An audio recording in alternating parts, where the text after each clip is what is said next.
안녕하세요. 어제 시간회에서 하한가를 갔던 신풍제약이 오늘 장 초반부터 급락했습니다. 시초가가 마이너스 21.6%에서 시작되었는데 제대로 된 반등을 못하고 밑으로 줄줄줄 흘러내렸습니다. 결국 기존 보유자들의 입장에서는 시초가에 매도하는 게 가장 나은 선택이 되어버렸습니다. 뉴스 기사를 보면요, 신풍제약 관계자는 임상 3상에 전사 역량을 집중할 예정이라고 합니다. 회사에 모든 역량을 쏟아붓겠다는 겁니다. 임상 2상에서 유의성을 확보하지 못했으니까 위기의식을 느끼고 임상 3상은 전력을 다해 하겠다는 의지입니다. 신풍제약 차트를 보면서 느낀 점은 차트는 모든 걸 말해주지 않는다는 겁니다. 세력이 차트를 만든다고 생각하면 저런 모양이 나올 수가 없습니다. 그냥 예상치 못한 악재라고 봐야 하죠. 투자자들이 피라맥스를 너무 기대하여 수급이 쏠렸고 장대 양봉이 나왔는데 그 기대감을 무너뜨리는 결과가 나와서 급락하게 된 것입니다. 신풍제약이 이렇게 어마어마하게 급등할 수 있었던 것도 약에 대한 믿음과 기대감이 반영된 겁니다. 그만큼 투자자들은 확고히 믿었던 것이죠. 그런데 임상 2상 결과가 배신을 때린 것이죠. 이건 누구도 예상할 수 없던 결과였습니다. 피라맥스에서 또 한 번 배울 수 있는 교훈은 역시 어떤 미사여구를 붙여도 결국 프라이머리 엔드포인트가 제일 중요하다는 교훈입니다. 다른 지표들에서 유의성을 입증해도 주요 평가 지표에서 통계적 유의성을 확보하지 못한다면 주가는 처참하게 무너지게 됩니다. 피라맥스에 대한 믿음과 기대감은 허황된 게 아닙니다. 왜냐하면 피라맥스는 나무위키 문서까지 있습니다. 피라맥스는 한국에서 한 번도 쓰인 적이 없는 말라리아 치료제입니다. 그런 피라맥스가 나무위키에 이렇게 자세하게 작용 기전에 대한 설명이 나와 있는 건 단연코 주주들의 공헌일 겁니다. 코로나 바이러스에 대한 피라맥스 작용 기전에 대한 설명들이 정말 자세하게 나와 있습니다. 게다가 논문을 근거로 들고 있죠. 이건 학식 있는 사람들이 작성한 문서라고 봐야 합니다. 일반 투자자가 아니라 작용 기전에 대한 이해도가 높은 사람들이 피라맥스에 대해 연구하고 공부해서 문서를 작성한 겁니다. 그러니까 논문이 근거로 제시가 되고 있죠. 일단 문서를 작성하려면 논문을 읽을 정도는 지식이 있어야 하는 겁니다. 그러니까 신풍제약의 피라맥스는 이미 주주들 간에 상당한 공부가 되어 있고 작용 기전에 대한 이해도 끝났고 그래서 기대를 할 수밖에 없는 치료제였던 겁니다. 그러니까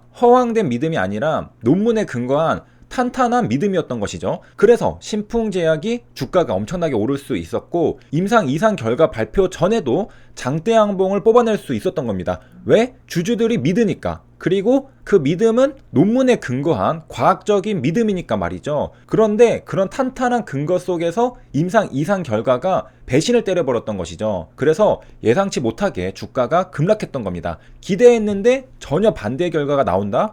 주가가 엄청나게 타격을 받게 됩니다. 여기 보면 얼마 전에 HLB 아파티닙 작용 기전에서도 공부한 엠프로가 나옵니다. 아파티닙도 코로나 바이러스의 엠프로를 억제할 가능성이 제기가 되었죠. 그래서 기대감을 가질 수 있게 하는 사실이 있었는데요. 피라맥스도 마찬가지로 사스코브2의 엠프로를 억제하는 기전을 가지고 있습니다. 엠프로는 메인 프로테아제입니다. 단백질 분해 효소를 억제하죠. 바이러스의 RNA가 번역이 되면 단백질이 만들어집니다. 그리고 최종적으로 이 단백질을 절단해야 바이러스가 복제가 됩니다.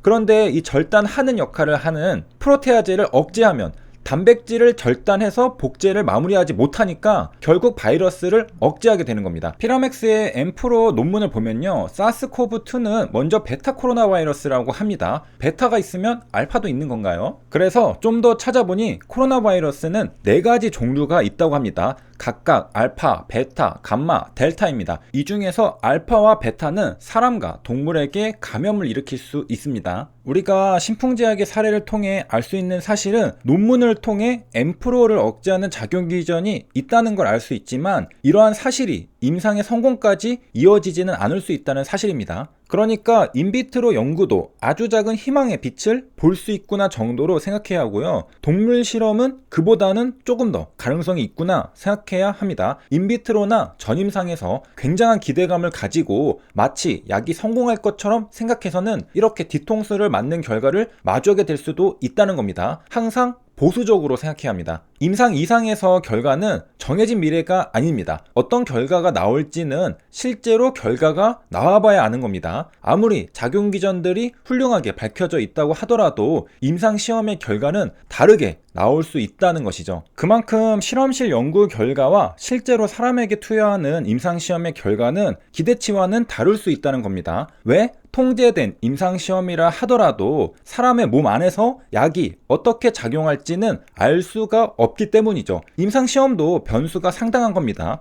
리얼월드 스터디보다는 변수가 적어도 실험실 연구보다는 임상시험이 변수가 더 많아지게 되는 것이죠. 차트를 보면요, 신풍제약은 반등을 모색하고 있습니다. 밑꼬리를 달고 올라오고 있습니다. 밑에서 매수하는 매수세가 있었기 때문에 가능한 흐름입니다. 그리고 이런 매수세가 가능한 이유는 임상 이상에서는 프라이머리 엔드포인트를 충족하지 못했지만 그렇다고 약이 효능이 없다고 생각하지 않는 투자자들이 있기 때문입니다. 그러니까 정말로 회사의 설명처럼 샘플 사이즈가 작아서 통계적 유의성을 확보하지 못한 것이라고 생각하는 투자자들도 많다는 겁니다. 그래서 주가는 하한가로 가지 않고 반등하는 모습을 보여주는 겁니다. 저점에서 매수하려는 투자자들이 있다는 것이죠. 물론 장이 끝날 때까지 버틸 수 있는지 하한가를 갈지 어떻게 될지는 봐야 합니다만 현재는 저점에서 매수세가 들어왔기 때문에 밑꼬리가 달린 겁니다. 그리고 매수세의 근거는 역시 피라맥스의 기존 논문들이 되겠습니다. 임상 이상은 분명 통계적 유의성을 확보하지 못했습니다. 그러면 실패라고 생각하고 매도해야겠죠. 그런데 그러지 않는 건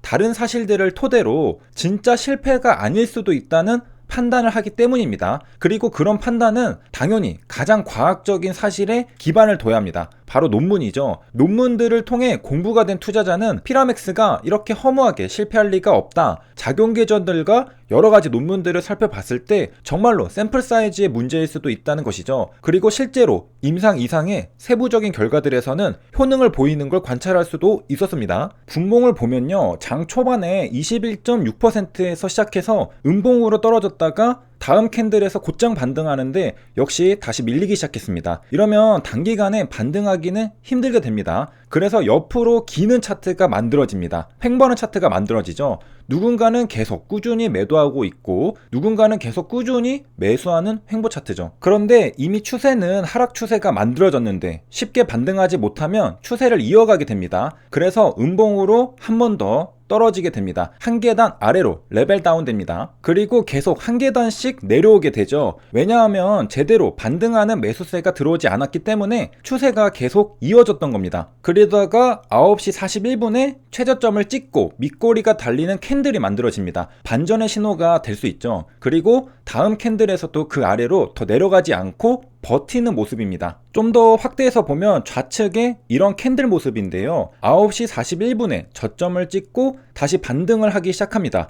반등의 신호탄은 밑꼬리입니다. 그리고 다음 캔들에서도 밀리지 않는 모습을 보여줘야 하고요. 그리고 추가로 초록선을 타고 내려오다가 초록선을 버티고 올라가는 모습을 보여주면서 단기적으로 우상향하게 됩니다. 세 줄 요약입니다. 피라맥스는 M프로를 억제합니다. 하지만 임상 이상에서는 프라이머리 엔드포인트의 통계적 유의성을 달성하지 못하자 시간의 하한가와 다음날 개파락은 피할 수 없었죠. 신풍제약 시초가는 마이너스 21.6%였고요. 9시 41분에 밑꼬리를 달면서 저점을 찍었습니다. 여기까지 시청해주셔서 감사합니다.